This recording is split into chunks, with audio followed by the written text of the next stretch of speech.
அனைவருக்கும் வணக்கம். அனைவருக்கும் வணக்கம். தேர்தல் முடிவுகள் வந்த பிறகு என்னை பற்றி ஒரு 2-3 விமர்சனங்கள் சோசியல் மீடியாவில், அரசியல் உலகத்தில் பரவலாக பரவிக்கிட்டு இருக்கு. அதுக்கு நான் விடை கொடுக்கலன்னு சொன்னால் அதே உண்மை ஆகிடும் அப்படின்னு ஆகிடும். நான் நேற்று பெங்களூர் போகும்போது நீங்கள்லாம் இங்கே வந்திருப்பீங்க, ஏர்போர்ட்டில் யாரும் வந்திருப்பீங்க. அங்கே நீங்கள் கேள்வி கேட்பீங்க, அதை விடை கொடுத்துலான்னு இருந்தேன். அப்போ நீங்கள் யாரும் அங்கே இல்லை. அதுக்கு அப்படியே பெங்களூர்லேருந்து திரும்பி வரும்போது கூட அங்கே மீடியா யாருமே இல்லை. அதுக்கப்புறம் 18th கேரளா ஷூட்டிங் இருந்தது சொல்லியிருந்தாங்க. அப்போ நான் விடை கொடுத்துடலாம் அப்படின்னு நினைச்சேன். நீங்கள் அங்கே வரலன்னா கூட முதல்ல சொல்லிவிட்டு அங்கே வர சொல்லி விடை கொடுத்துடலாம்னு நினைச்சேன். அது ஷூட்டிங் போஸ்ட்போன் ஆகிடுச்சு. ஸோ இங்கே ரொம்ப இன்னும் தள்ளக்கூடாது அப்படின்னு சொல்லி உங்களெல்லாம் நான் கூப்பிட்டுருக்கேன். ஃபஸ்ட்டு தேர்தல் முடிவுகள் வந்த உடனே நான் ஸ்டாலின் சாரை போய் பார்த்தது. அது கொஞ்சம் விமர்சனங்கள் வந்தது. ஸ்டாலின் சார் அவர்களே என்னுடைய 38-40 ஆண்டு நண்பர். எங்களுடைய நட்பு கொள்கைகள் அரசியலுக்கு அப்பாற்பட்டது. ஜனநாயகத்தில் தோல்வி வெற்றி சகஜம். இருந்தாலும் ஸ்டாலின் அவர்கள் அந்த குளத்தூரில் தோத்தது எனக்கு கொஞ்சம் சங்கடமாக இருந்தது. அதுக்காக ஒரு நண்பனுங்கிற முறையில், நட்பு முறையில் அவர் போய் நான் பார்த்தேன். அதுக்கு நான் இந்த விஜய் சிஎம் ஆகக்கூடாது, போருக்கு வரக்கூடாது, அதை தடுக்கிறதுக்கு ரஜினி அங்கே போயிருக்காங்க, வேறு ஏதோ 2 பெரிய பார்ட்டியை சேர்க்கணும்னு சொல்லி பேசுகிறாங்க அப்படின்னு சொல்லி விமர்சனங்கள் வெளியே வருது. அந்த சூழ்நிலையில் தான் அதெல்லாம் பேச முடியுமா? அப்படி பேசுகிற ஒரு தரங்கெட்ட ஆள் ரஜினிகாந்த் இல்லை. அது தெளிவுபடுத்துகிறேன். ரெண்டாவது நான் அவர் வாழ்த்து சொல்லலை. ஏர்போர்ட் போகும்போது வாழ்த்து சொல்லலை. அவர் ஜெயிச்ச உடனே எக்ஸ் தளத்தில் என்னுடைய வாழ்த்துக்களை நான் அவருக்கு பதிவிட்டேன். நான் 2016 அரசியலுக்கு வர்றேன்னு சொன்ன பிறகு நான் ஏர்போர்ட்டுக்கு போகும்போது யூஸ்வலாக அங்கே இருக்கிறவங்க அந்த போர்டிங் கார்டு வாங்கிட்டு இருப்பாங்க. அவங்களுக்கு கேட்குறது தான் வழக்கம், மீடியா யாராவது இருப்பாங்களா அப்படின்னு. அதே இதில் மீடியா யாராவது இருப்பாங்களான்னு கேட்டேன். பெங்களூர் போகும்போது மீடியா யாரும் இல்லைன்னு சொன்னாங்க. சரியா சொல்லி நான் போயிட்டு இருக்கும்போது திடீர்னு ஒருத்தர் ஒரு மீடியா ஆள் மாதிரி தெரியல எனக்கு. ஒரு சின்ன ஃபோன் வச்சுக்கிட்டு விஜய் ஒரு முதலமைச்சர் இருக்காரு அப்படின்னு சொன்னேன். நான் என்ன செகண்ட் ஷாக், மீடியா மாதிரியே தெரியல எனக்கு. ஃபோன் வச்சுக்கிட்டு நான் அப்படியே பார்த்து சிரிச்சு நான் போயிட்டேன். அதுக்கு வாழ்த்துக்கள் சொல்லலை அப்படின்னு சொல்லி அதுக்கு ஒரு விமர்சனம். இன்னொன்று விஜய் மேலே எனக்கு பொறாமை அப்படின்னு. நான் அரசியல் இல்லை, அரசியல் நான் இல்லைன்னு சொல்லி விலகி ஆச்சு. அரசியல் நான் இல்லாத போது அவர் மேலே எனக்கு ஏன் பொறாமை? ஒருவேளை கமல்ஹாசன் ஏதாவது முதலமைச்சர் தான் எனக்கு பொறாமை வந்திருக்குமோ என்னமோ தெரியாது. அப்போ கூட வந்திருக்காது. கிடைக்கிறது கிடைக்காம இருக்காது, கிடைக்காம இருக்கிறது கிடைக்காது. ஸோ இன்னொன்று எனக்கும் விஜய்க்கு எனக்கும் விஜய்க்கு ஒரு ஜெனரேஷன் கேப், கிட்டத்தட்ட 25 இயர்ஸ் டிஃபரன்ஸ். நான் முதலையே சொல்லியிருக்கேன். நான் விஜய் நான் இதை கம்பேர் பண்ணிக்கிட்டா அது எனக்கு நல்லது இல்லை, கெட்ட பேர். விஜய் என்னை பற்றி கம்பேர் பண்ணிட்டா அவருக்கு நல்லது இல்லை. சின்ன வயசுலேருந்து அவர் பார்த்துட்டு இருக்காரு. அவர் சிஎம் ஆனதில் எனக்கு என்ன போகிறாங்க? அது இன்னும் இவ்வளோ சின்ன வயசுல 52 வயசுல எம்ஜிஆர் என்டிஆர் சாதனை பண்ணுறதை விட அதை விட ஜாஸ்தி. கம்ப்ளீட்டாக சென்டர் பிஜேபி எவ்வளோ பெரிய பவர்ஃபுல் சென்டர். இங்கே 2 பெரிய கட்சிகளை எதிர்த்து தனி ஆளை ஜெயிச்சிருக்காங்க. அது நம்ம சினிமா இண்டஸ்ட்ரியில் இருந்து.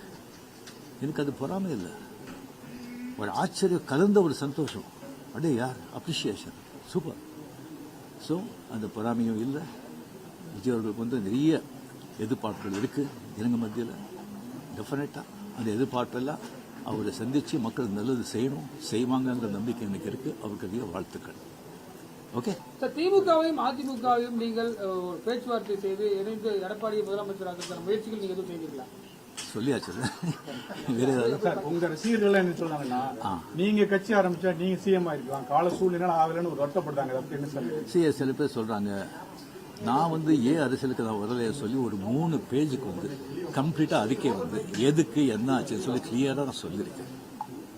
அது தெரிஞ்ச பிறகு அவங்க சொல்றாங்க. சொன்னா அந்த ஆத்துக்கு இருக்கும், இல்ல சொல்ல வரல. அது தெரிஞ்ச பிறகும் ஏன் வரல சொன்னாங்கன்னா எனக்கு ஒன்னும் சொல்ல தெரியல. இனிமே உங்க ரசிகர்களை கட்டமைக்கிறதுல என்ன மாதிரி? நான் முதலியே சொல்லியாச்சு, அவங்க எந்தெந்த பார்ட்டி எந்தெந்த விஷயம் பண்றீங்களோ அதை நீங்க தாராளமா நீங்க போங்க அப்படின்னு முதலியே நான் சொல்லியாச்சு. எத்தனை மாட்டி நான் சொல்றது, நீங்களே சொல்றது. ஆக்ட் பண்றாங்களே சொன்னா அரசியல் வேற, ஆக்ட் பண்றது வேற. ஆக்டிங் பண்ணலாம் நீங்கள் வரலாம். அப்படி அதை பாதிச்சக்கார ஒரு பண்டிதர் பாதிப்பாங்க. அரசியல் விமர்சனம் பெரிய ரெஸ்பான்சிபிலிட்டி. கோடி கோடி மக்கள் அவ்வளோ ஈஸி இல்லை. இப்ப நேத்து கமல் சார் வந்து சந்திச்சு 6 கோரிக்கை விட்டிருக்காரு திரையுலகத்தை பத்தி. நீங்க வந்து சிஎம் சந்திச்சு திரையுலக பத்தின கோரிக்கைகள் ஏதாவது முன்வைக்கிறதுக்கு ஐடியா இருக்கா? இல்லைங்க, இப்போ வந்து சினிமா இண்டஸ்ட்ரியிலேருந்து நடிகர் சினிமா போயாச்சு, ப்ரொடியூசர் கவுன்சில் பார்க்க போறாங்க, கமலும் போயாச்சு. மறுபடியும் வந்து சும்மா சம்பிரதாயிகமான போய் பார்க்கறதுக்கு எனக்கு பிடிக்காது. முதல் முறையா ஆட்சிக்கு வந்திருக்கக்கூடிய விஜய் அவர்களுக்கு உங்களுடைய அறிவுரை, ஆலோசனை? இப்போ ஒன்று மக்கள் நம்ம வந்துட்டு ஒரு 2 வருஷம் அவரை விட்டுருணும். 2 வருஷம் ஆகட்டும், ரசிகர்கள் ஆகட்டும், ஜாகிரதையாக வந்து நடந்துக்கணும். இந்த சென்ஸ் அவர் என்ன தப்பு பண்ணா கூட அது ஸ்ட்ரைட்டா விஜய்க்கு தான் பாதிக்கும்.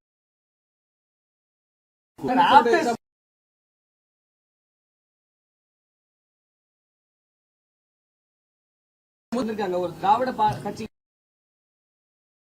என்ன மாதிரியான இம்பாக்ட் கிரியேட் பண்ணணும்? சரிங்க, ஒரு 60 ஆண்டுகள் பார்த்துட்டாங்க. ஒரு மாற்றம் தேவை.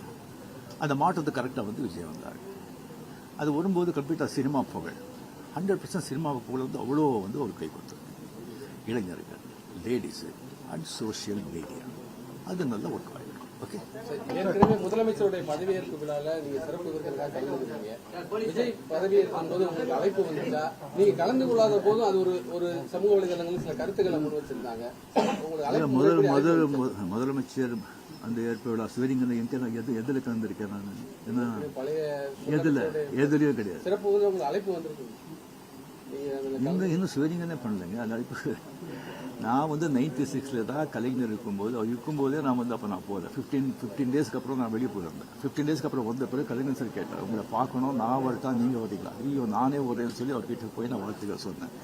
அப்படி நேரடியாக வந்து மக்கள் வந்து மாற்றம் வேணுன்றதை இந்த தேர்தல் மூலியமா உணர்த்திருக்காங்க. 2001 நீங்க தேர்தல் கட்சி வச்சிருந்தா வெற்றி பெற்றுக்கலாம் என்ற ஒரு சொல்லப்படுகிறது. அது வந்து தவறு விட்டுமோன்னு நினைக்கிறீங்களா? இல்லை, 100% வெற்றி பெற்றுப்பாங்க, அது டவுட்டே கிடையாது. பட் ஆனால் அந்த பஸ் மிஸ் பண்ணிட்டீங்கன்னு நினைக்கிறீங்களா? வேறு கொஸ்டின் சார், இந்தியா லெவலில் இருக்கக்கூடிய பிஜேபி தமிழ்நாட்டில் வந்து ஏன் ஒரு சீட்டு வருது, என்ன காரணம் சார்? சார், நான் அதுக்கு தான் ஆன்சர் பண்ணுறேன். Okay, hardly congratulations to Vijay. Definitely a lot of expectation is there for people. Definitely, I hope, I wish he will fulfill that. Thank you.